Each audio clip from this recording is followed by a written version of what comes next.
28 to 200. Oh yes. Today we will be talking about this 28 to 200 and how it fares in low light. When you're recording video, there's a good chance that you're following the 180-degree shutter angle rule. And for me, that means that I'm shooting at 1/50th of a shutter speed most of the time. And that means that you can get pretty good low light. And in this video, we're going to see how good it really is and my breakdown. The following clip is recorded on this entire setup. What you see right here, the only thing done in post was some color correction, and there has been no noise reduction done at all. It's almost completely raw. Like I said, just some color correction. So let's take a look at the footage before I break it down.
So there are some quirks about using this lens for low light. It should be sort of obvious, but when you encounter it in the field, it's a little bit different because it just depends how you record things. I'm a full manual shooter, so I have ISO, white balance, shutter, aperture. I control all of those things.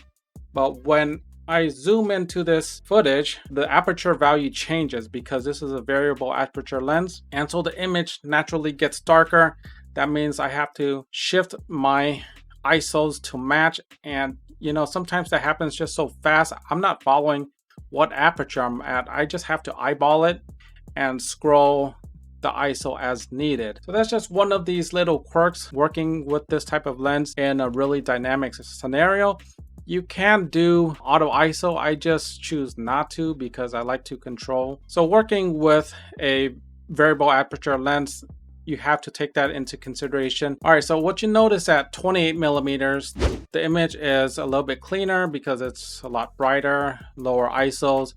At the longer distance, at 200 millimeter, it starts to get a little bit grainy. On first glance, I processed the whole video and I did not really notice the noise. If you notice the noise, let me know in the comments. But because just the nature of the video and how the cuts are done and how it flows and there's movement, it's a little bit different than stills photography, because stills photography, you just kind of just focus on one image and then you're looking at all the flaws of a single image. But since there's so much movement and action in just video and there's a lot of cuts in general, I just haven't really noticed the noise. And keep in mind, this entire sequence was filmed outside at night just with whatever lights was available. Even the eating sequence is done outside because of outdoor dining.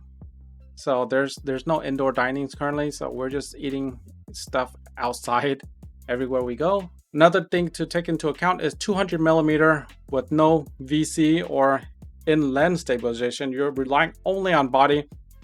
I'm not sure if you noticed the jerkiness. Maybe not, because when I'm shooting at 200, I have to be careful.